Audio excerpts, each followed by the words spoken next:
오늘 굉장히 충격적인 기자회견이 하나 있었어요. 예. 국민의힘의 김재섭 의원이 제보를 받아서 폭로를 한 건데 지금 민주당 서울시장 후보로 유력한 마치 본인이 서울시장 다 된 것처럼 이야기하고 있는 그 정원호 구청장이 멕시코 출장을 갈 때 여자 직원 한 명만 대동했다는 거예요.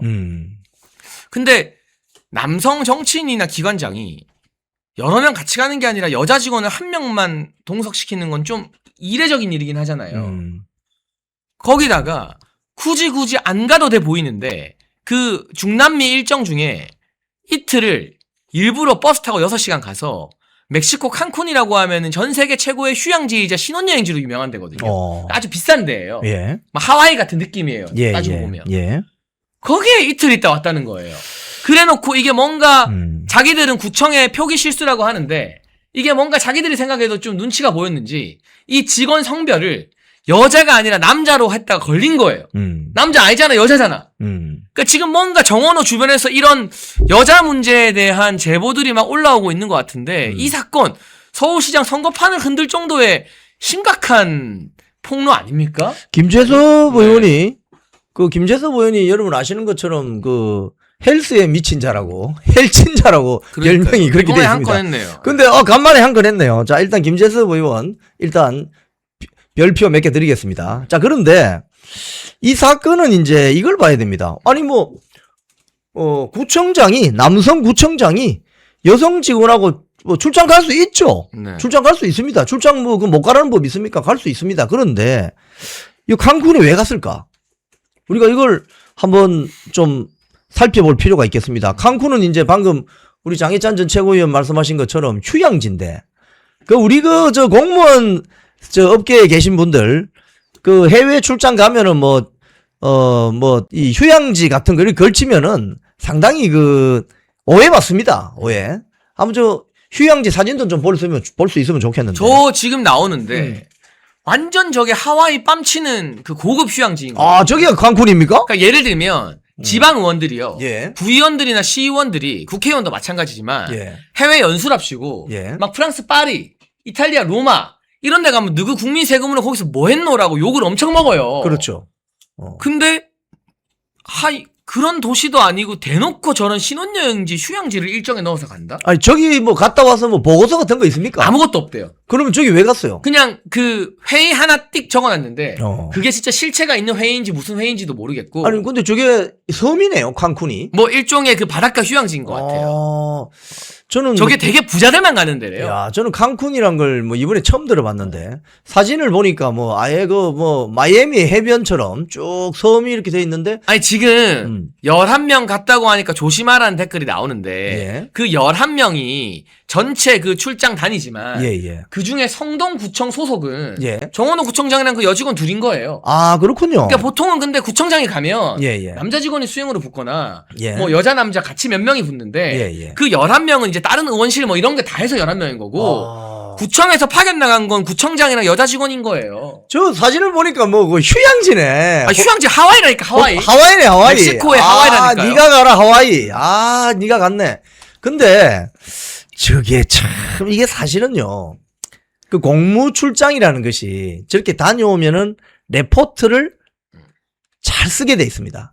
제가 개인적으로 KBS 근무할 때 일본의 NHK 직원이 그 이야기를 하더라고요.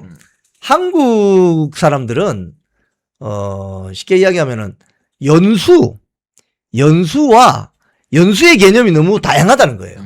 그러니까 연수라는 게 뭐냐?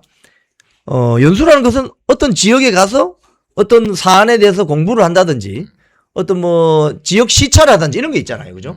그러니까 연수와 시찰의 개념이 구분되어 있지 않다고 하더라고요. 그게 무슨 소리냐 했더니 일본 사람들은 시찰이라고 하면 그야말로 둘러보는 거예요.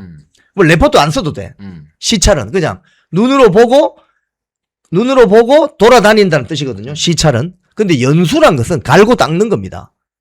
그러니까 해외 연수 이러면은 거기 가서 반드시 정확한 내용이 기입된 리포트가 있어야 되고 레포트를 딱 써야 되는 거예요. 근데 저기 왜 갔냐?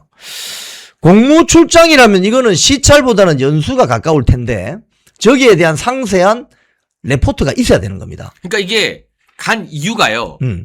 무슨 민주주의 참여 포럼 회의를 딱 한 번 하는데 예. 그 회의가 무슨 회의인지도 모르겠는데 그 회의하러 저기서 2박을 했다는 거예요. 아니 저기서 무슨 민주주의 뭔 소리 하는 거야 지금. 아 진짜 짜증나네. 지금 우리 지금 여의도에서 이렇게 열심히 방송하고 있는데. 그리고 더 충격적인 거 하나 말씀드릴까요? 저기 같이 간 여직원 예. 그 기간제 계약직 공무원이었대요. 아 이게 더 심각해요 사실은. 근데 예. 보통 계약직 공무원들은요. 그 계약 기간이 종료되면 다시 채용되는 게 거의 불가능해요. 맞잖아요. 맞죠. 왜냐하면 그 계약직 공무원 하고 싶은 사람들이 너무 많이 줄을 서 있으니까. 예. 근데 이 공무원은 정원호가 선거 국면 들어가면 딱 그만뒀다가 정원호가 또 당선되면 또 딱 들어온대요. 이게 전형적인 선거 캠프 측근들 자리 주는 법이거든요. 아. 근데 칸쿤 갔다 왔잖아요. 예. 2계급 특진했답니다. 아 그런 경우는 잘 없는데. 그런 경우는 이건 사실은 오늘 뭐 이게 2계급인 게 뭐 다해서 가가 됐다 이런 걸 2계급이라고 표현하는 것 같은데 제가 사실 계약직 공무원 체계를 잘 몰라요. 예. 근데 아무튼 뭔가 승진해서 재계약을 한 거는 팩트래요. 그렇죠. 이게 이제 팩트라면 어떤 문제가 있느냐. 사실은 그 공무원의 뭐 별정직 뭐 이런 거 많잖아요. 정무직 뭐 있는데 이걸 2단계를 업그레이드 한다. 이건 뭐냐? 오비 일하각입니다. 이거는 가끈도 함부로 매면 안 돼요. 그러니까. 이거 오해받기 딱 십상이거든. 응? 근데 왜 굳이 여성 직원을 데리고 가는지 그것도 참 사실은 이게 오해받기 딱 십상이거든요. 구청장은 처신을 조심해야 됩니다. 아니 해외 출장 가는데 여직원하고만 둘이서 간다? 그건 이상하죠. 아 이거 남자 직원 없어요? 성동구청에? 그러니까요. 남자 직원 데리고 가면 되지. 왜 여자 직원을 단둘이 그것도. 그러니까 한 3, 4명이 된다면 그 뭐 여자 직원도 있고 뭐 그건 문제가 없으리라고 보는데 괜히 오해받지 않습니까? 이거는 정원호 전 성동구청장이 뭐라고 해명을 해도 이건 우리 일반적인 상식선에서 오해받기가 딱 십상인 겁니다. 그러니까 이게 11명이 갔다. 근데 그 11명 중에 나머지 9명은 성동구가 아니라고. 아니죠. 그러니까 아니죠. 다른 국회의원실이고 이거고 구청장이 저 중남미까지 출장을 가는데 예산이 없어서 2명, 3명 못 붙이고 수행하는 직원 딱 1명만 가야 된다. 그러면 구청장부터는 여러분 주요 정치인이에요. 맞잖아요. 국회의원급의 주요 정치인이에요. 그러면 당연히 남자 직원 같이 가야 되는 게 맞는 거 아니에요? 아니 근데 그래 제가 아까 말씀드렸지만 여성 직원이 동행할 수는 있습니다. 그렇다 쳐. 그럼 근데 왜 이걸 남성으로 돼 있죠? 이게 같이 갔던 직원 그래놓고 구청에서 실수하는 건 되게 흔한 일이래. 저는 살다가 남자랑 여자를 바꿔서 실수한다는 소리는 처음 들어봐요. 아니 주민번호에 1로 시작하면 남자고 2로 시작하면 여자 아닙니까? 이게 의도적으로 속이려고 한 것 같은 게 김재섭 의원이 제보를 받은 거예요. 이거는 내부자 제보. 아마 성동구청 내부에 정원호한테 불만이 있었던 직원들이 꽤 있겠죠 아마도. 예. 제보를 받았어. 구청에다가 그때 출장 누구 갔는지 기록 내라 한 거예요. 예. 근데 서류가 띄고 왔는데 남자라 돼 있는 거예요. 근데 이미 제보를 받았으니까 남자 아닌 거 알잖아요. 예. 이거 남자 맞아? 다시 왔는데 성별을 또 지우고 왔다. 그러니까 이거는 의도적으로 여자 직원과 단둘이 출장 간 걸 숨기려고 성동구청 정원호 측에서 지금 작업을 한 거라고 해도 약간 합리적 추측 아닙니까? 그렇죠. 이거는 합리적 추론이 가능하겠네요. 네. 왜냐하면 처음부터 그럼 여성이라고 하든지 네. 아니면 갔다 와서 뭐 승진이 되었다고 하면 그 직원이 참 일을 잘하기 때문에 요런 평가 요소가 있어서 점수를 많이 받았다. 특히 그 공무직이나 이런 걸 평가 잘하게 돼 있잖아요. 그래서 승진을 했다 이러면 될 텐데 떳떳하게 차라리. 떳떳하게 하라 이거예요. 떳떳하게. 근데 왜 갑자기 여성이라는 그것도 지우고 또 뭐 수행원이었다. 뭐 11명이 같이 갔다. 11명이 같이 갔지만 성동구청에서 2명 갔다잖아요. 그런 부분들을 보면 정원호 전 구청장이 뭐라고 해명을 해도 이건 오해받기가 딱 십상이다. 아니 칸쿤에서 무슨 업무를 잘했길래 계약직 공무원을 그렇게 파격 승진을 시키면서 재임용하는 겁니까? 그러니까 칸쿤 간 거부터 아주 사진 보니까 뭐 사진 한번 더 보여주세요. 막 휴양지 그냥 하와이네 하와이. 저런 데서 그 구청장하고 여성 직원하고 저기 가서 할 일이 뭐가 있을까? 그러니까 그 무슨 민주주의 참여 포럼이라는 회의가 오후 2시에 딱 잡혀 있는데 예. 예를 들면 저 원래 정원호의 출장지가 여러 군데 있잖아요. 예. 경유지라고 하는데 예. 거기 경유하다고 그냥 비행기 타고 A에서 C로 가면 되거든요. 근데 중간에 칸쿤을 들리려고 예. 실체 불분명한 회의 하나 딱 잡아놓고 버스 타고 6시간을 칸쿤까지 간 거예요. 아, 이거는 심각하네, 심각해. 칸쿤을 가기 위해서 쥐어 짰다고 볼 수밖에 없는 거예요. 야, 우리 멕시코까지 왔는데, 이 중남미까지 왔는데, 평소에 우리 돈으로 못 오니까, 왜냐면 비행기 값이 너무 비쌀 거잖아요, 멕시코. 그렇죠. 가는데. 멕시코 가기 힘들죠, 사실은. 칸쿤 왔는데 한번 가보자. 칸쿤 때문에 쥐어 짠 출장 아니냐는 거예요, 이거는. 자, 이건 정원호 성동구청장이 해명을 잘해야 됩니다. 이런 거 나오면 처음부터 솔직하게 해명해야 돼요. 이거 여직원 맞고, 일을 잘해서 승진시켰고, 문제가 없다. 그리고 이런 가서 회의한 거 기록이라든지, 누구 만났는지, 어떤 내용을 회의를 했는지, 이거 레포트가 나와야 된다니까, 레포트. 옛날에 페이퍼 기록. 비슷한 사례가 있었는데요. 예. 문재인 정부 때 잘 나가던 김기식 전 의원이 있어요. 있었죠. 금감원장 내정되고 막 했던. 참여연대 아닙니까? 맞아요. 예. 여직원이랑 둘이 유럽 출장 가고 걸려가지고 사퇴했어요. 그랬어요. 뭐 유럽 출장 가서 뭐 사고 쳤습니까? 아니 그냥 여직원과 둘이 유럽 출장을 한 것 자체가 부적절하다. 부적절하다. 근데 그런 식이면 공직자들은 유럽은 안 되고 칸쿤은 됩니까? 공직자들은 왜 자신의 처신에 대해서 조심해야 되느냐? 국민의 혈세인 세금으로 활동하기 때문에 그러니까. 그렇습니다. 아니 내 돈 내고 칸쿤 가는 게 뭐가 문제야? 내 뭐라 돈 하겠어. 내고. 만약에 자기 돈으로 칸쿤 갔으면 누구랑 갔는지 궁금하지도 않아요. 아니 뭐 여성 직원이든 남성 직원이든 내 돈 내고 가는데 누가 뭐라고 합니까? 근데 국민의 혈세로 비행기 티켓 사고 호텔비 내고 밥값 내고 해서 갔기 때문에 네. 국민적인 감시, 국민적인 상식 수준을 뛰어넘으면 안 된다는 겁니다. 그럼요. 이게 참 그래서 이게 보면 대한민국 좌파 세력 중에 일부가 제가 100%라고 이야기하진 않겠습니다. 좌파 세력 중에 일부가 공과 사가 구분이 안 되는 사람이 너무 많아요. 그러니까요. 공과 사가. 그러니까 우파 진영의 또 대부분은 공사를 너무 구분하다 보니까 또 이게 굉장히 소극적으로 되는 그런 측면이 있는 것 같고 네.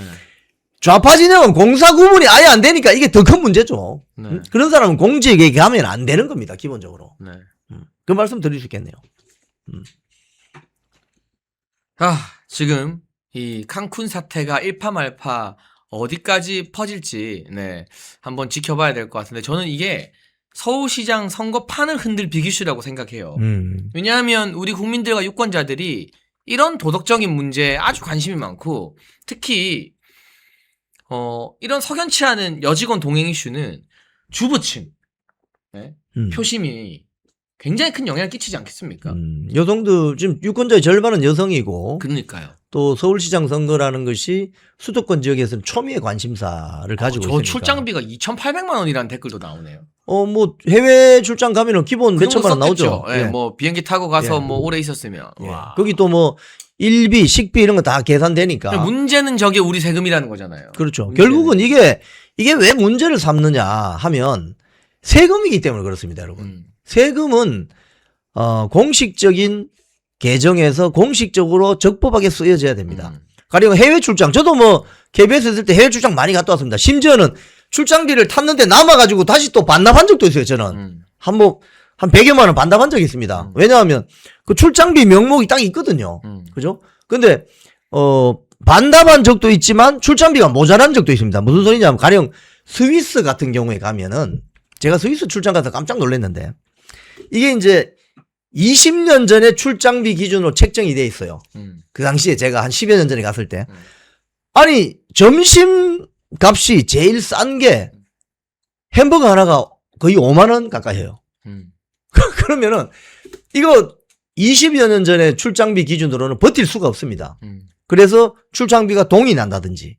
그럼 결국 개인 돈으로 다 넣어가지고 이걸 제가 사진을 다 찍어오고 영수증을 증빙해서 감사실에 넣어서 아니 현장 갔더니 이게 출장비 기준이 너무 오래되어서 개인 돈을 다 쓰게 되었습니다. 라고 해서 결국 감사실 통과해서 제가 그 출장비 오버된 걸 제가 받았어요. 그런 경우도 있지만 나가서 출장비를 쓰고 남은 돈 있지 않습니까? 그건 다시 회사로 반납하는 겁니다. 그러니까 지금 이 정원호 성동구청장 문제가 지금 오늘 김재섭 의원의 어떤 문제 제기로 화제가 되고 이슈가 되는 이유는 핵심은 이게 세금이 들어가기 때문에 그런 거예요. 그리고 하필 칸쿤을 같이 간 그 여직원한테 특혜성 승진이나 특혜성 재임용이 있었던 거 아니냐. 이것도 문제거든요. 공무원 인사라는 거는 공정하고 정정당당하게 해야 되는 거잖아요. 근데 애국기업 한신골드에서 초특가 50% 특별 할인을 시작합니다. 50년 전통의 신화제약이 개발한 이 27가지 한약재로 만든 한신골드, 면역 강화, 혈액순환 개선, 피로 회복, 기억력 개선, 항산화에 도움을 주는 식약청이 인정한 건강기능식품입니다. 특히 밤에 자다가 화장실에 자주 가는 분들에게 특별하다고 합니다. 멸콩TV가 보증하겠습니다. 010-9699-1144로 전화나 문자 문의 주시고 건강을 지키면서 멸콩TV도 많이 도와주시면 좋겠습니다. 누가 봐도 이상한 칸쿤 출장에 동행했는데 그 어렵다는 이 공공기관, 구청, 기관자 공무원이 다시 되면서 좀 남들 이해하기 힘든 승진도 턱턱 되고 이거를 아마 주변에 다른 공무원들이 보고 부글부글 끓다가 이제 하나둘 내부 고발이 나오는 게 아닐까 싶어요. 이게 이제 우리가 지방자치제를 실질적으로 한 것이 한 30년 됐습니다. 네. 1993년에 제 기억으로 이제 실질적으로 지방자치 선거가 이루어져 가지고 지금 지방자치가 완전 꽃을 피웠는데 사실 이제 지방자치를 오래 하다 보니까 이제 여러 가지 병폐 중에 하나가 구청장이나 시장, 도지사한테 한번 찍혀버리면은 이거 완전히 그 공무원은 인사상 이 승진의 기회도 날아가고 그 좁은 공직 사회에서 그야말로 이게 폐가 망신 수준의 구청장, 특히 구청장이 그렇거든요. 그렇죠. 그 일선 구에 가보면 기초자치단체장이 거의 이건 뭐 사또입니다, 사또. 인사권을 딱 틀어주고 있으니까. 특히 뭐 영남 지역, 호남 지역 같은 데 가면은 뭐 3선까지 구청장을 한다. 이렇게 되면 12년 아닙니까? 그러면 30대 입사한 공무원이 40대 중반 되어서 구청장이 바뀐다. 근데 그 구청장에게 찍혔다. 그럼 인사 승진하는데 상당히 애로사항이 있겠죠.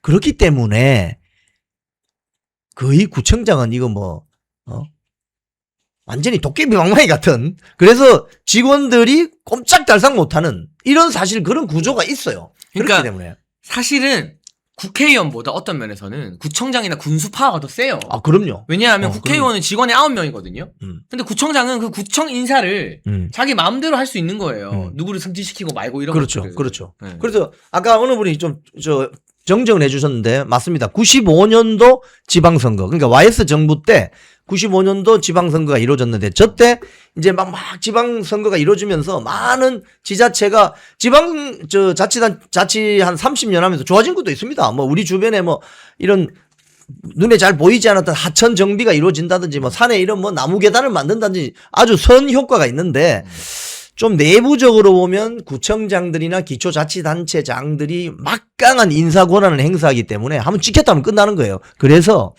저런 것도 계약직이다. 임시직 직원인데 어떻게 두 단계를 뛰어넘어서 승진을 시키나. 일반 직원들은 그 이해하기 어렵죠. 그러면서 여러 가지 이야기가 나올 수 있죠. 저건 상당히 오해받을 행태가 벌어진 것 같습니다. 네, 이인서님 라떼 한 잔 하라고 슈퍼챗 보내주셨는데 감사하고요. 앞에 슈퍼챗 보내주신 분들은 저희가 방송 집중하다 보니까 시간이 지나면 좀 저희 화면은 안 뜨는데 PD님이 약간 적어서 보여주시면 저희가 인사드릴게요. 감사합니다. 칸쿤에서 무슨 일이 있었나? 이게 아마 서울시장 선거판을 뒤흔들 것 같은데 저는 이제 시작이라는 예감이 좀 듭니다. 이거요. 김재섭 의원이 찾아낸 게 아니에요. 제보. 이건 제보예요. 제보. 이거는 정원호 주변에 있는 사람 아니면 모르는 일이에요. 근데 정원호 주변에 있는 사람들이 이제 진짜 정원호가 서울시장 될 것 같거든. 예. 그건 내가 눈 뜨고 못 보겠는 거야. 예. 그래서 본인도 위험을 감수하고 하나둘 제보가 나와요. 예. 근데 이런 내부자 폭로의 특징은 뭐냐면 한 명 첫 단추가 물꼬가 트이잖아요.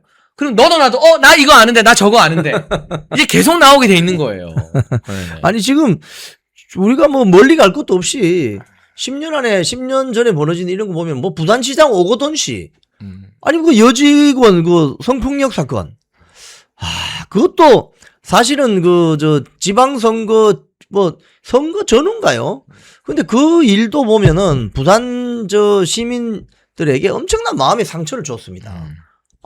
어떻게 부산시 서울시장 다음에 부산시장 거의 뭐 넘버 2인데 지방에서는 아니 그런 분이 어떻게 딸 같은 여성을 저렇게 손을 대가지고 저게 뭐냐 저게 그런 어떤 실망감을 줬는데 이 민주당 좌파 진영에 이런 일들이 많습니다. 이런 일들이 그동안 확인된 것만 뭐 안희정 씨까지 안 가도 여러 가지 일이 있잖아요. 이번에 뭐 지금 문제가 되고 있는 뭐 국회의원도 막 그런 거 아닙니까? 그 술자리에서 왜 그 오해받을 짓을 하냐 이거예요. 그래서 제가 아는 뭐 정치인 선배는 이런 이야기 하더라고요. 여직원들도 그런 걸 불편해해요. 일단은 회식하자고 하면 요즘 별로 안 좋아합니다. 요즘 저 후배 직원들도 보면 회식하자고 하면 좋아하는 직원들이 별로 없습니다. 오히려 부장님 카드를 주세요. 아니면 계산을 해주세요. 뭐 자기 연배 비슷한 사람들이 그렇죠. 네. 그걸 원하지. 뭐 회식하자는 별로 좋아하지 않고 또 회식하면 꼭 보면 중간에 책임자가 앉고 양옆에 여직원이 앉는다든지 이거 곤란합니다. 왜 여직원은 뭐 사진 찍는데 뭐 병풍입니까? 요즘은 그런 뭐 우리가 약간 이거는 뭐 성인지 감수성이라고 이게 뭐 좌파식 용어이긴 하지만 되도록이면은 그 스페이스 즉 나와 다른 사람과의 어떤 물리적인 거리 이 스페이스를 우리가 팔뚝 이 안에 들어오면 안 됩니다. 사실은 이 자꾸 이게 들어오면 불편해요. 그렇기 때문에 좀 떨어져서 식사도 하고 밥만 먹으면 딱 헤어지고 그게 훨씬 요즘 젊은 세대나에서는 그걸 원하지. 뭔 회식하고 술자리에서 그냥 붙어가지고 많은 짓입니까 지금. 이게 정치권에서 이런 일이 벌어지면은 딸 가진 부모들은 가슴이 조마조마한 거예요 그게. 제가 되게 재밌는 그 글을 페이스북에서 봤는데요. 예. 안희정, 박원순, 오거돈 한 글자씩 떼면 정원오. 아 그런 거예요? 다시 보세요. 안희정, 아니정, 박원순, 예. 오거돈. 그렇군요. 한 글자씩 조합하면 정원오. 그렇군요. 가 된다는 네티즌 분들의 아주 센스 넘치는 글이 벌써 페이스북 같은 데 막 퍼지고 있더라고요. 그렇군요. 근데 이게 무서운 거예요. 이런 거 정말 천재적인 발상의 네티즌들이 이거 만들어서 짤방 돌리고 카톡방에 퍼지고 하잖아요. 예. 이거 못 막아요, 이거. 근데 사실 저는 이 정원호 성동구청장의 일에 대해서 저는 뭐 제가 이제 저도 이제 좀 50대 중반이고 뭐 저 연배에서 30년 전에 벌어졌던 일과 지금에 벌어졌던 이거를 그냥 단순하게 딱 비교한다는 거 이런 게 좀 문제도 될 수도 있겠다 생각하지만 그럼에도 불구하고 세상이 변하면 그 조류를 따라가야 되는 겁니다. 지금 사실 뭐 미투 이런 것도 마찬가지 아니겠습니까? 뭐 30여 년 전에 여성에 대한 어떤 인식관이 지금 같을 수가 없죠. 왜냐? 그만큼 여성 인권이 확장이 되었고 딸 가진 부모들 입장에서 생각해 볼 필요가 있고 또 여성 자체도 아니 왜 자꾸 나의 물리적인 공간 안으로 기어 들어오려고 하는 거야. 그럼 굉장히 불쾌합니다 그거. 요즘 뭐 여러분 아시겠지만 복잡한 지하철 타보십시오. 남성들이 다 손 들고 휴대폰 보고 있습니다. 그죠? 그게 왜 그러냐? 괜한 오해 받기 싫고 오해 사기도 싫고 또 여성들도 그걸 불편해합니다. 그러면 그런 오해받을 짓은 안 해야 되는 거 아니겠습니까? 근데 오해받을 짓을 굳이 또 하네. 그러면 법적인 책임을 져야죠. 응? 예, 방금 보셨죠? 우리 네티즌 분들이 만들어 놓은 이 신조어인데요. 아무튼 이런 것들이 서울시장 선거판을 막 뒤흔든다. 그러면서 저희가 속보 하나 전해드릴게요. 방금 부산 남부지법에서 김영환 충북도지사가 제기한 컷오프 가처분 또 인용이 됐다고 합니다. 저는 그러니까 이게 법원이 그러니까 저는 이 컷오프를 잘했고 못했고를 떠나가지고요. 이 법원이 아예 그냥 국민의힘 그냥 저 재판장 이름이 이번에도 권성수 판사인가요? 누군지 모르겠는데 그냥 저 사람 당대표 모시고 하죠. 이럴 거면. 아니 이게 시청자 여러분 이게 어떤 문제가 있냐 하면은 가처분이 인용된다고 하는 것은 절차상 하자가 있을 때 인용이 되는 겁니다. 네. 보통. 그런데 이 정당이나 노동조합이나 협회나 자체적인 자율적인 당원 당규 규칙 규약이 있는 이런 자율 조직에서 벌어지는 일들은 원래 법원이 관여를 안 합니다. 쉽게 이야기하면은 국민의힘 당원 당규에 따라서 김영환 충북도지사에 대해서 컷오프를 했어요. 또 자체적인 당원 당규 윤리위원회의 결정에 따라서 배현진을 징계를 때렸어요. 김종혁을 제명했어요. 그죠? 그러면 법원이 자율적인 당원 당규를 가지고 있는 조직의 결정에 대해서 관여를 하면 안 되는 겁니다, 원래. 근데 법원의 저 처신과 결정도 제가 볼 때는 상당히 무리가 있다라고 생각하지만 당 조직에서 벌어졌던 일을 법원으로 가져가는 이거는 더 큰 문제입니다. 그러면 정당 당원이 되어서 왜 정당 정치를 왜 합니까? 어? 같은 당에서 당원 자격으로 당비 내면서 정치 활동하는 자들이 이 당에서 뭔가 결정이 이루어지면 따라야 되는 거 아니에요? 근데 이걸 못 따르겠다 법원에 들고 간다 이런 판사가 얼마나 비웃겠습니까 속으로. 그러면 정당 정치를 왜 하냐고. 그럼 혼자 정치하지 무소속으로. 그래서 지금 잇따라 지금 법원에서 가처분이 인용되는 거 이건요 대한민국 정치사에 아주 부끄러운 일입니다. 이거는. 그러니까 이제 뭐 고도의 정무적 판단이 필요한 공천이나 징계 같은 일들을 판사가 마음대로 판단하면 정당이 왜 있어야 돼요? 정당 필요 없죠. 그냥 모든 일 사사건건 전부 다 남부지법 들고 가서 판사님 어떻게 할까라고 하면 되는 거잖아요. 정치란 것은 우리 뭐 정치 많이 하신 분들이 하시는 말씀이 있지 않습니까? 말로 하는 허업이라고. 네. 근데 이 정치 활동이란 것은 서로 간에 협상, 협의, 토론, 때로는 또 타결 짓기도 하고 또 양보하기도 하고 뭐 이런 과정의 정치의 연속 아니겠습니까? 정치 활동의 연속. 그런데 뻑하면 법원에 가처분 신청하면 그 정당을 왜 하냐고 정당 활동을. 저는 김영한 도지사가 저걸 가처분 신청을 서울 남부지법이 낸 것부터가 저는 문제라고 생각해요. 배현진, 김종혁 다 마찬가지입니다. 저건 그럼 왜 국민의힘 그동안 국민의힘 정당 계열에서 도지사 몇 번 하고 국회의원 몇 번 하고 왜 그랬어요? 그러면 상대방이 그때 공천 떨어진 사람이 왜 가처분 신청 안 했겠냐고. 그 사람은 최소한도로 국민의힘이라는 정당의 당원 당규를 존중한 겁니다. 왜 그런 자세를 못 가지냐 이거예요. 그러니까 지금 이런 말이 나와요. 우리 권성수 부장 판사님이 예. 판사 이름 권성수 맞대요. 예. 징계에 대해서 연달아 가처분 인용한 바로 그 판사입니다. 국민의힘 당대표도 하고 공관위원장도 하고 윤리위원장도 해라. 아니 네가 다 해라. 이럴 거면은 정당의 존재 의미가 뭐가 있느냐는 생각이 들어요. 이게 사실은요 여러분 이게 아주 심각한 현상인데 정당 조직이나 노동조합 조직이나 협회 조직은 아주 비슷한 점이 있습니다. 선출 조직이라는 겁니다. 선출 조직. 즉 조합원이나 협회원이나 당원들의 직접 선출로 뭐 도지사도 뽑고 당대표도 뽑고 이런 선출 조직이라는 겁니다. 그런데 법원의 판사는 선출 조직이 아닙니다. 임명 조직이에요. 임명. 대법원장, 법원행정처에서 임명하잖아요. 근데 선출된 국민의 어떤 대표로 선출된 사람들이 자신들과 관련된 어떤 당내 문제를 임명 조직인 판사 앞에 가져간다는 것은 그건 스스로 선출직 조직의 구성원들이 임명직 조직의 구성원에게 갖다 바치는 겁니다. 굴복하는 겁니다. 그러면 어떤 문제가 생기느냐? 민주주의의 직접 민주주의 성이 왜곡될 수가 있어요. 이거 굉장히 금기시해야 될 일 중에 하나입니다. 아무튼 중간에 날라온 속보까지 저희가 좀 전해드렸고요. 사실은 이런 식으로 법원이 정당 사무에 개입하는 것들 이거는 대놓고 사법부가 이재명한테 딸랑딸랑하면서 우리가 장동혁 괴롭혀 줄게요, 우리가 국민의힘 괴롭혀 줄게요 하는 꼴밖에 안 되는 거 아닌가 하는 그런 생각이 좀 드네요. 네. 그래서 국민의힘 내부에 여러 정치인 세력들이 있잖아요. 네네.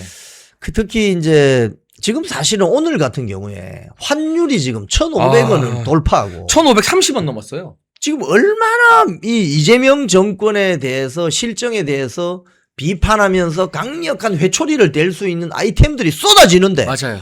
이런 이 지방선거 불과 2달도 안 남았는데 이런 공격 포인트를 다 놓쳐버리고 내부 총질하다가 스스로 망해버리는 이거 하는 사람들이 결국은 국민의힘 대한민국 보수 정당 계열을 망치는 세력이라는 거예요. 이를 보고 있으면은 이건 결국은 2028년 총선 전에 공천권을 진 새로운 지도부가 싸그리 정리하는 수밖에 없겠다. 그런 생각이 들게 됩니다. 바로 장동혁 대표가 그래서 연임을 해야만 하는 이유인 거죠. 맞습니다. 네, 싸우지 않는 자. 많은 분들이 제가 주말에 이렇게 보니까 뭐 대자유총이 뭐 장동혁 지지 집회 뭐 하는데 너무 쉽게 이야기하면 너무 딸랑거리는 거 아니냐. 그래서 제가 그걸 보고 제가 이런 생각을 했습니다. 한동훈이 당대표였으면 우리가 그 지지 집회 했겠습니까? 안 했죠. 그리고 김종인 비대위였으면 우리가 지지 집회 했겠습니까? 안 했죠. 즉 그분들의 말씀은 평면적으로는 일리가 있어요. 근데 입체적으로 보면 다 틀린 말입니다. 무슨 소리냐? 평면적으로 보면 언론의 역할을 해야 되지 않느냐? 뭐 특정인의 어떤 지지 집회라는 게 좀 무리가 있지 않느냐? 이런 이야기는 그 평면적으로는 맞는 말이에요. 하지만 입체적으로 보면 장동혁 지도부가 어떻게 만들어진 지도부냐 이거예요. 당원들이 전부 나서서 찍었던 당원들이 어떻게 보면 자기의 투표권을 행사해서 만든 어떻게 보면 최초의 집행부예요. 근데 이 집행부를 안에서 배지 세력들이 보호해주지를 못하니까 소위 말해 재래식 배지들이 성 안에서 성주인 국민의힘의 성주인 장동혁을 괴롭히잖아요. 단식하고 온 사람을 말이야 4시간 반 동안 앉혀놓고 그냥 혼내질 않나. 이런 일들을 성 밖에 있는 지지자들 봤을 때 속에 천분이 나는 거 아닙니까? 그래서 밖에서 지지한다는 목소리를 내는 겁니다. 이게 뭐가 잘못이냐 이거예요 이게. 당원들이 뽑은 지도부를 지켜야 되는 것이죠. 그래야만 성 안에서 선출된 당대표를 괴롭히고 뒷다리 잡고 앞으로 못 나가게 하는 그 재래식 배지들을 견제할 수 있는 유일한 길은 지지자들이 당대표 지지 집회 해주는 겁니다. 근데 거기에 대해서 이런저런 이야기는 할 수 있지만은 좀 입체적인 평가를 해주시기 바랍니다. 입체적인 평가. 저도 대자유총 청년 회원인데요. 대자유총이 뭘 바란다?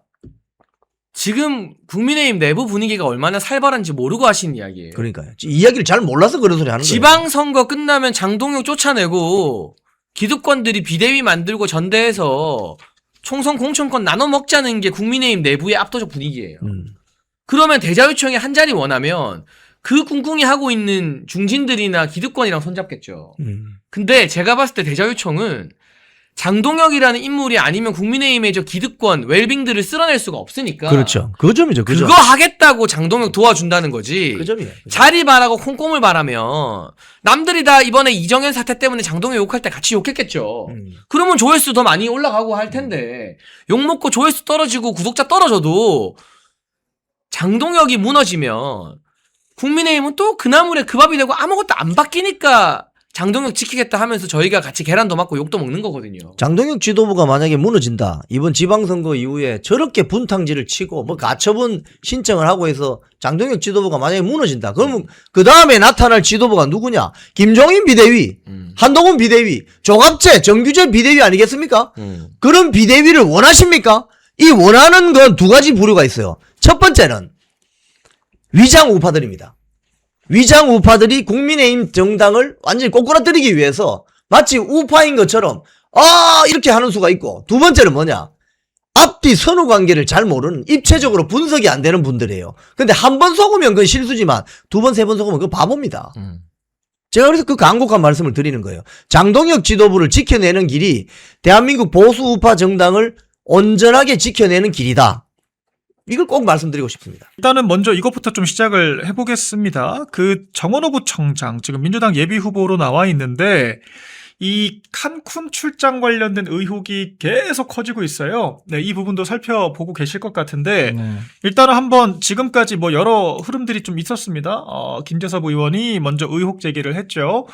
왜 칸쿤에 있는 이 출장 일정에 여직원과 갔는데 남직원이라고 지금 그 문서상 표기가 되어 있는가에서 시작을 했던 의혹이 지금 일파만파 커져서 이 칸쿤이라고 하는 지역에 가는데 이제 쓴 예산 자체도 2,800만 원대 정도, 그러니까 통상 우리가 시중에서 예약하는 것보다 거의 4배 가까운 비용을 썼다라고 해서 논란이 되고 있고, 네. 또 그 과정에서 무슨 공무상의 출장이었다라고 얘기를 하더니 막상 그 일정들을 계속 까보니까 관광지들을 갔다는 거예요. 휴양지를 갔다고 하는 거예요. 그래서 이게 외유성 출장 의혹으로까지 이어지고 있는데 우리 기자님은 어떻게 보셨습니까? 일단은 근데 이 이슈를 지금 김재섭 의원이 그 주도를 하고 있잖아요. 그렇죠. 예, 저는 근데 이 목적 자체가 예. 순수해 보이진 않는다. 김재섭 의원 자체가 이제 이준석계고, 어떻게 보면 이제 오세훈과 원팀이지 않겠습니까? 이준석계는. 그러니까 오세훈을 서울시장으로 만들기 위해서 지금 전략적으로 정원우를. 왜냐면 이분이 평소에 이렇게 대여투쟁을 열심히 하던 분이 아니에요. 갑자기 이제 오세훈 서울시장 만들려고 갑자기 안 하던 짓을 하는 건데, 어쨌든 메신저와 메시지는 구분을 해야 되니까. 예. 이 문제제기 자체만 보면은 저는 타당한 의혹제기라고 봅니다. 네. 왜냐면은 일단은 성별을 지금 뭐 잘못 썼다는 건데. 네. 이게 그 뭐 실수라는 거잖아요? 그 행정직원 실수? 그쪽 네. 해명은 그렇습니다. 네, 근데 성별을 실수하는 경우가 있나요? 그러니까요. 아니, 그러니까 무슨 뭐 여를 야로 쓴 것도 아니고. 네, 그러니까. 네, 여가 남으로 되어 있었다는 건데. 네, 남자랑 여자를 헷갈리긴 진짜 쉽지 않거든요. 오탈자가 아니라 오기죠, 오기. 네. 예. 근데 그게 또 이름도 사실 그분의 이름도 이제 공개가 좀 되어 있는 것 같은데. 네. 남자 이름은 또 아니시거든요. 그러니까요. 이게 참 아무리 이거를 이해하려고 노력을 해도 좀 예. 석연치 않은 부분이 분명히 있고, 그 다음에 지금 김재수 의원의 주장에 따르면은 이게 어떻게 보면 원래는 좀 외유성 네. 출장인데 이거를 어떻게든 이제 은폐를 하려고 네. 사후에 서류를 이제 완성을 했다. 사후에 좀 정당한 이 출장인 것처럼 네. 업무상 어떤 출장인 것처럼 사실상 이제 조작을 했다. 네. 이렇게 지금 주장을 하고 있는 거거든요. 그러니까 이거는 만약에 사실일 경우 공문서 위조가 되는 거예요. 그렇죠. 그러니까 이거 범죄입니다, 범죄. 이거는 그렇죠. 뭐 단지 도덕적으로 뭐 여자랑 같이 놀러 갔다 이런 수준이 아니고 이건 네. 범죄까지 걸려 있는 문제이기 때문에 사실 굉장히 판이 커졌어요. 맞아요. 예, 판이 커졌는데 지금 정원호 측이 오늘 여기에 대응하는 게 마타도에 일일이 대응할 가치가 없다. 뭔가 도망가는 낌새거든요. 아니 보니까 네. 전재수도 통일교 얘기하니까 네. 나 일 좀 하자 그러고 네. 이 사람도 지금 계속 처음에는 뭐라 반박을 했어요. 뭐 구청 직원 실수다, 담당자가 바뀌었다 하다가 이제 말이 막히니까 가치가 없다. 네. 이런 모양새인 거죠. 그렇죠. 네. 그러니까 이게 저는 만약에 본인이 정말 떳떳하다면은 이런 식으로 대응을 할까. 네. 반박을 안 하는 게 아니고 못 하는 게 아닌가. 그렇죠. 그래서 이 부분은 계속해서 좀 국민의힘 쪽에서 이슈 투쟁을 해가지고 네. 저는 이거 수사로 가야 될 것 같아요. 그럼요. 네, 이건 고발까지 해가지고 네. 어떻게든 수사로 가게끔 경찰을 압박할 필요가 있을 것 같습니다. 예, 그러니까 성동구청장이 지금 공문서 조작 혐의에 대해서 이거는 의혹을 넘어서 혐의가 될 수가 있죠. 네. 일단 법적으로도 문제가 될 수 있기 때문에. 근데 그런 건에 대해서 일단은 되게 무책임한 것 같아요. 지금 후보로 나와 있잖아요. 그렇죠.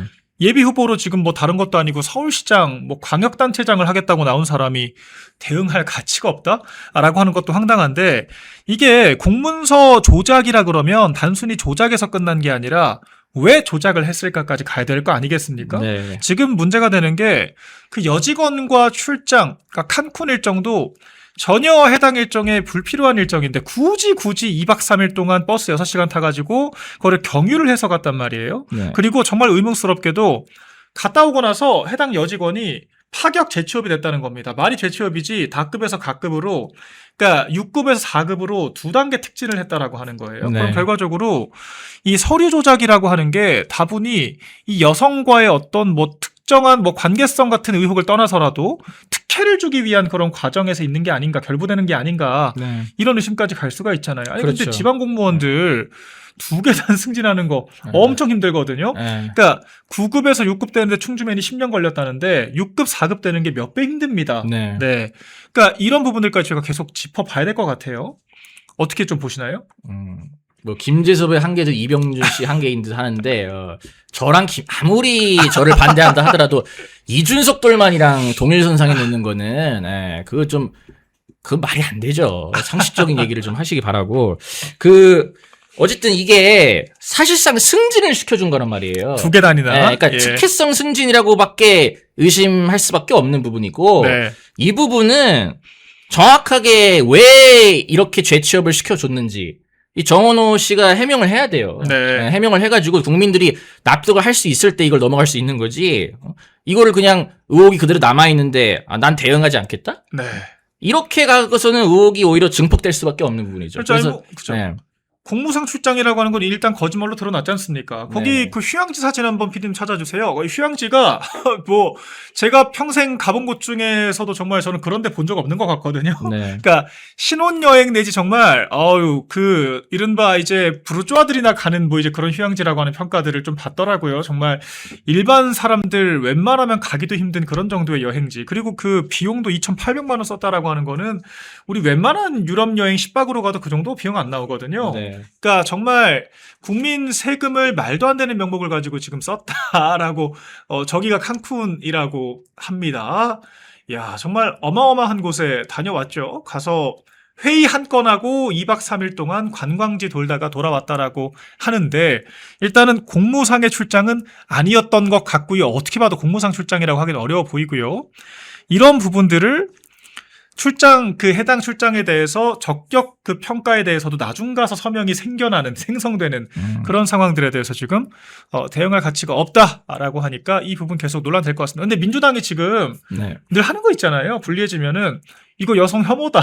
지금 또 그렇게 나오거든요. 그러니까 여성이랑 간 거 가지고 이렇게 프레임을 씌우는 것 자체가 여성에 대한 어떤 편견이 있는 거 아니냐 이렇게 지금 프레임을 씌우는 것 같은데 네. 그게 아니고 부적절한 관계가 의심되니까 그 여성이라는 말을 하는 거잖아요. 네. 여성이라서 문제라는 게 아니고 네. 남자와 여자가 같다는 거를 문제시하는 건데 네. 거기서 여성 혐오라는 거는 이건 완전히 허수아비 논법이죠.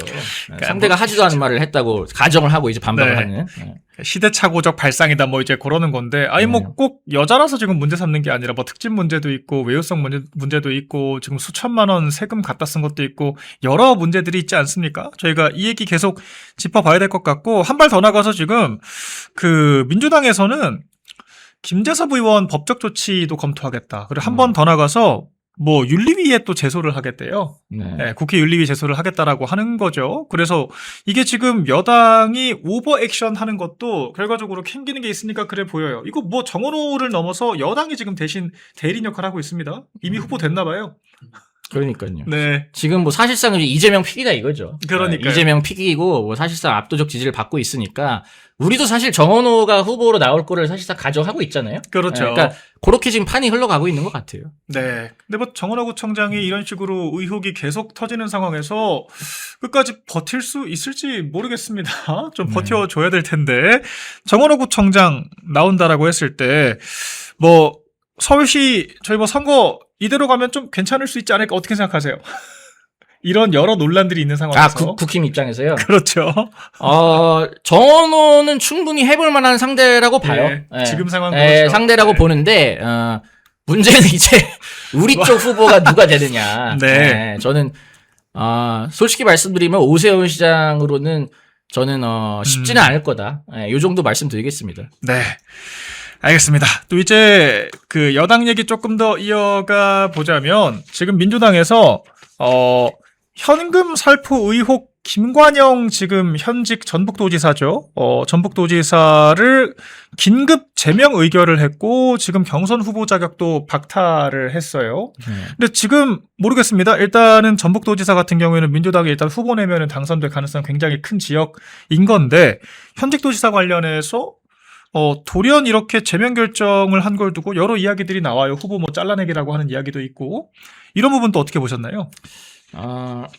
그러니까 여기서도 이제 뭔가 그 컷오프로 인한 네. 그 공천 파동이 일어나는 것 같은데 지금 김관영 씨 같은 경우는 현금 살포 그 정황이 지금 포착됐다는 거 아닙니까? 그렇죠. 네, 그러니까 사실은 이거는 좀 범죄 문제이기 때문에 네. 뭐 개파 싸움이라기보다는 예. 민주당 스스로 본인들이 어떻게 보면 좀 선거 후보로 내세웠다가는 약점이 될 수 있다고 판단을 하고 좀 스스로 좀 자진납세를 했다? 자진해서 네. 좀 제거를 한 측면이 좀 있는 것 같아요. 예.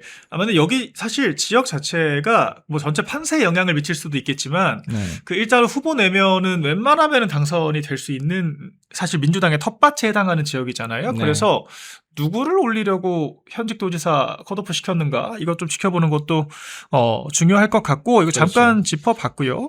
그리고 또 이제 이재명 얘기 좀 해볼게요. 또 추경한다고 합니다. 네. 집권하자마자 30조 넘는 추경했다가 지금 반년 딱 지나가지고 또 추경하겠다고 하거든요. 네. 역대 최단기 추경이에요. 예산 편성한 지 지금 3달 만에. 예. 전쟁 추경을 하겠다고 하는데 우리나라에 전쟁 난 건 아니잖아요. 네. 남의 나라 전쟁에서 3달 만에 지금 26.2조 추경을 했고 그중에 한 5조 가까이는 그냥 돈 뿌리기라고 하는데 또 뭐 유가 지원금이라고 하는데 이건 또 어떻게 보셨습니까? 그러니까 뭐 예상했던 대로 선거 앞두고 이제 사실상 현금 살포를 하려는 의도라고 봐야 되는 거고 네. 이 26조라는 게 이게 어마어마한 액수잖아요. 물론 그렇죠. 이제 이재명은 이거를 초과세수 반도체 호황으로 인한 초과세수로 이제 활용을 하겠다 하는데 아니 국가 부채가 지금 늘어나고 있지 않습니까? 6,500조 넘었습니다. 전체. 그럼 이걸로 국가 부채를 어떻게든 메꾸려고 해야지 세수가 많이 거쳤다고 그걸로 써. 바로 또 추경으로 써버린다? 네. 이거는 굉장히 무책임한 자세고 결국 그 많은 국가 부채 누가 부담하고 누가 갚아야 되냐? 저희가 갚아야 돼요. 그렇죠. 저희 세대가 나중에 4050이 돼가지고 네. 뼈 빠지게 일해서 지금 2030이 갚아야 되는 거예요. 네. 그러니까 이거를 지금 2030들은 도저히 이런 그 행태를 보고 지금 다 이재명을 비토를 하고 있는 거고 그러니까 이재명에 대한 부정평가층이 2030에서 가장 높은 거 아니겠습니까? 그렇죠. 그러니까 지금 이런 행태는 어떻게 보면은 무책임함을 넘어서 또 하나의 어떤 세대 갈라치기를 하고 있는 게 아닌가.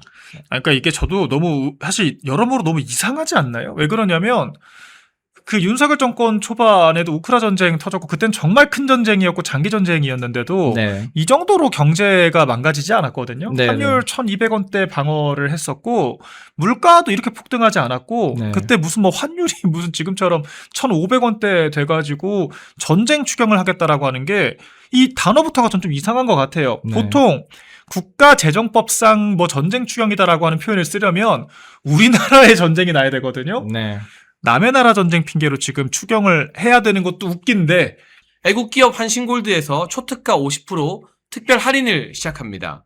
50년 전통의 신화제약이 개발한 이 27가지 한약재로 만든 한신골드, 면역 강화, 혈액순환 개선, 피로회복, 기억력 개선, 항산화에 도움을 주는 시약청이 인정한 건강기능식품입니다. 특히 밤에 자다가 화장실에 자주 가는 분들에게 특별하다고 합니다. 멸콩TV가 보증하겠습니다. 010-9699-1144로 전화나 문자 문의 주시고 건강을 지키면서 멸콩TV도 많이 도와주시면 좋겠습니다. 근데 막상 지금 추경이 필요할 정도로 경제 지표가 정말 박살나고 있다라고 하는 것도 정말 참담함을 금하기가 어렵고 근데 오늘 보니까 이재명이 시정연설 하려고 지금 국회 왔잖아요. 네.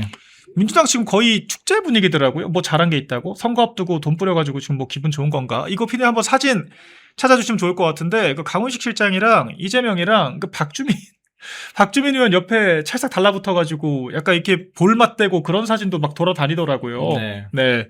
이런 장면들은 저희가 어떻게 좀 봐야 될까요?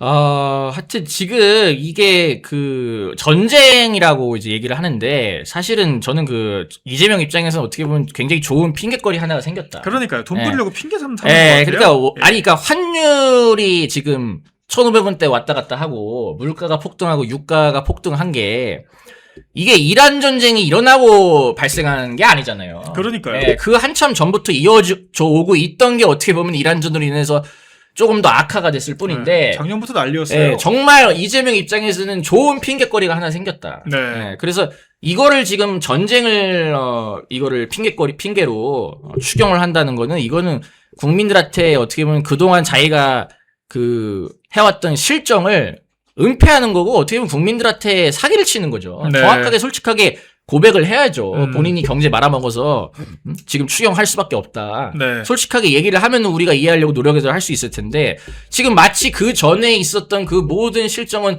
없었던 일인 것처럼 네. 은폐를 하고 있지 않습니까? 그러니까 그게 사실은 굉장히 국민들 입장에서 열이 받는 부분인 거예요. 네. 네. 그러니까 지금 이게 이번 정권의 경제 실책인데 그래서 사실 송원석 원내대표도 표현을 그렇게 했더라고요. 제가 아까 말씀드린 게 저 사진인데 저 뭐 하는 건지 모르겠어요, 지금. 그러니까 박주민 의원 지금 심지어 서울시장 예비경선 후보잖아요.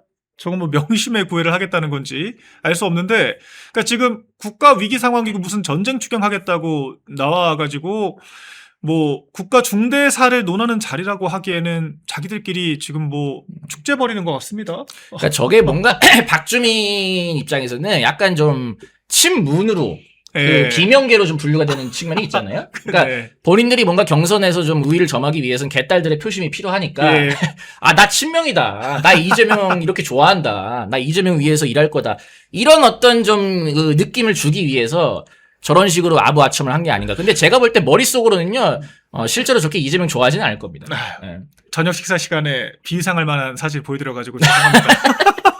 저도 좀 보고 아이고 정말 박주민이면은 참 뭐 저렇게 약간 뭐라 그래야 돼요. 좀 보여주기식의 쇼맨십 참 열심히 하는 것 같아요. 네. 좀 정원호 관련 의혹이나 좀 제대로 좀 경선 때 짚어줬으면 좋겠는데, 예, 다 선거 앞두고 정말 나라는 무너져 가는데 이 여당 국회의원 대통령이라고 하는 사람들은 굉장히 지금 네 낭만적인 상황으로 보인다 이런 생각이 들고 저는 그리고 네. 이번에 이 이재명이 쓴다는 추경에서 이제 네. 소득 하위 70% 국민에게 1인당 10에서 60만 원씩 피해 맞아요. 주임금을 주겠다는 건데 3,580만 명.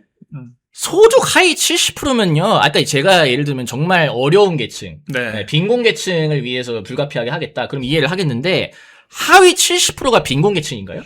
30% 빼고 다 준다는 거예요. 사실상 국민의 절대 다수한테 준다는 거잖아요. 그렇죠. 이건 서민이 아니죠. 이건 서민을 도와주는 것도 아니고 그냥 지난번에 현금 살포했던 것처럼 네. 또 2차 현금 살포를 하겠다는 건데 저는 뭔가 계속해서 이런 식으로 현금 살포를 하는 게 이재명의 어떤 그 여러 가지 포퓰리즘적인 표심을 얻기 위한 어떤 전략적인 측면도 있겠지만 네. 이재명이 항상 그 떠드는 게 기본소득 아닙니까? 네. 기본소득을 궁극적으로 기본소득을 가기 위해서 뭔가 빌드업을 하는 게 아닌가. 국민들한테 자꾸 어떻게 보면은 맛을 들이는 거죠. 다달이 추경해가지고. 예, 추경을 하고 현금 살포를 계속 하면서 마치 이게 이 달콤하지 않냐. 네. 이렇게 딱 때에 따라 현금 주니까 공짜로 그렇죠. 주니까 니네 입장에서 굉장히 달콤하고 꿀 빨고 좋지 않냐. 네. 이런 식으로 뭔가 국민들을 가스라이팅 시키기 위한 약간 그 기본소득을 추진하기 위한 사전 빌드업 성격, 약간 실험의 성격이 있지 않나. 저는 좀 의심이 돼요. 근데 진짜 그럴 수 있어 보이는 게 지금 지자체 특히 약간 재정 자립도가 낮은 이 민주당 광역단체장들이 있는 지자체 같은 경우에는 기본소득 실험을 또 중앙정부랑 또 별개로 자체적으로 또 하고 있잖아요. 네네. 그러니까 지방자치단체도 주기적으로 돈 뿌리고 네. 중앙정부에서도 지금 뭐 1년도 안 돼가지고 2번이나 추경하면서 지금 그 당시에도 뭐 2달 나눠가지고 줬지 않습니까? 네. 2번 나눠가지고 이번에도 그런 식으로 준다 그러면 뭐 산술적으로 정말 뭐 격달로 지금 용돈 쥐어주는 셈이에요. 제가 봤을 때는. 네. 근데 그런 게 진짜 이 국가로부터 10만 원, 20만 원씩 배급받듯이 받는다는 게 네. 이게 아닌 거 알면서도 또 내심 또 좋을 수도 있거든요. 네. 국민들이 느꼈을 때는. 그러니까 이런 것들이 정말 나중에 우리나라 좀 프랑스처럼 되는 거 아닌가. 그러니까 프랑스가 그 국가 재정 부담, 국가 부채가 GDP 대비 정부 부채가 100%를 넘어서면서 감당 불가능한 수준까지 갔잖아요. 그래서 지금 뭐 복지 깎고 연금 개혁한다라고 하니까 폭동나지 않았습니까? 네. 그러니까 이런 식으로 진짜 이 좌파 정권의 포퓰리즘에 국민들이 맞들이기 시작하면 걷잡을 수도 없겠다는 생각이 들어요. 정말 이게 뭔가 많은 걱정이 돼요. 메비우스의 띠 느낌이에요. 좌파가 정권 잡으면은 막 돈 뿌리고 국가 부채 늘리고. 그러니까요. 그러면 이제 우파가 다시 정권 잡아가지고 또 빚갚아야 돼 우리가. 그거 다시 네. 이제 메꾸고. 어떻게든지 메꾸려고 하기 시작하면 또 좌파가 정권 잡아서 또 늘려버리고. 제 말이요. 무한 반복. 아니 실제로 문재인 때 국가 부채, 정부 부채가 400조가 넘게 늘었거든요. 그렇죠. 역대 정권 다 합친 수준으로만큼 늘려놨어요. 네. 역대 최단기로 늘려놨단 말이에요. 근데 윤석열 정권은 또 이전 모든 정권에서 통틀어 유일하게 GDP 대비 국가 부채 비율 줄어들었던 정권이었거든요. 그렇죠. 근데 지금 이재명 정권 되자마자 1년 동안 추경 2번 60조 가까이 추경 합쳐가지고 2번 하고 지금 또 올해 예산만 해도 728조 메가톤급 예산 편성했잖아요. 네. 거의 뭐 집권하자마자 1년 동안 800조 쓴 건데 역대급이거든요, 정말. 네. 야, 진짜 전 세계사적으로 좌파들이 말아먹으면 우파가 집권해가지고 빚 갚고, 그러니까 우린 또 우리끼리 쪼들리면서, 그런 역사가 반복되는 것 같아서 안타깝습니다. 또 이재명이 긴급재정명령 언급도 했었잖아요. 네. 네. 근데 긴급재정명령이 뭔지는 또 알고 얘기를 한지 모르겠어요. 긴급재정명령이라고 하는 게 국민의 이 헌법상의 기본권을 초월하는 권한을 주겠다라고 하는 거거든요. 네. 국민의 기본권 뭐가 있습니까? 재산권. 네. 그러니까 사유재산에 대한 국민들의 기본권 자체를 행정부가 긴급재정명령 내용이 그거예요. 심플하게. 국회에서 입법하는 과정 없이도 대통령이 행정명령을 하면요. 그게 법률과 준하는 효력을 갖는다라고 하는 거거든요. 대통령이 법 만들고 공포하고 다 하는 거예요. 경제 관련해서. 네. 이거 국민들 사유재산을 완전 박탈하겠다라는 거랑 다른 말이 아니고 이렇게 되면은 달러 강제 매각 비롯해서 여러 가지 경제적인 조치를 할 수 있다라고 하는 게 이 전문가들 얘기가 나온 건데 네. 이재명이 갑자기 그거 가짜 뉴스다. 긴급 재정명령 한다고 해서 달러 강제 매각 되는 거 아니다. 또 이렇게 말을 바꿨더라고요. 네. 네, 이거 어떻게 보셨습니까? 그러니까 이 지금 비상 상황인 건 맞죠. 네. 지금 경제가 비상 상황인 건 맞고 그건 뭐 본인이 초래한 거고 네. 어떻게든 뭔가 긴급한 대책을 세워야 되는 건 맞는데 저는 과연 그런 식으로 이 국민 사유재산의 어떤 권리까지 침해를 할 정도로 지금 뭔가 이재명 정부에게 국민들의 어떤 신뢰가 있는가. 저는 거기에 대해서는 좀 회의적이고, 뭔가 손을 대는 것마다 지금 마이너스의 손이지 않습니까? 다 말아먹고 그런 식으로 있어요. 오히려 더 정부가 개입을 늘리면 늘릴수록 오히려 저는 역효과가 날 거라고 생각을 해요. 네. 그래서 저는 그것만큼은 어떻게든 좀 야당이 막아야 되지 않을까 생각하고 있습니다. 일단 제가 이재명 쪽에서 뭘 잘 모르는 것 같아가지고 말씀을 좀 드리자면은 달러 강제 매각 같은 경우에는요 이미 현행법상으로도 가능해요. 물론 조건이 있죠. 우리 외국환 거래법 6조 외국환 거래의 정지 등 관련된 이 법규를 보시면은 재정경제부 장관, 그러니까 기재부 총리죠. 기재부 총리가 천재지변, 전시사변, 국내외 경제 사정에 중대하고도 급격한 변동이 있을 경우에는 대통령령이 정하는 바에 따라서 각 호의 조치를 할 수 있다. 이 법을 적용받는 지급 또는 수령 거래의 전부 또는 일부에 대한 일시적인 정지를 할 수가 있고요. 외국환 거래에 대해서 정지를 할 수가 있고요. 지급수단 또는 귀금속을 한국은행, 정부기관, 외국환 평형기금, 금융회사 등에 보관, 예치 또는 매각하도록 하는 의무를 부과할 수가 있습니다. 네.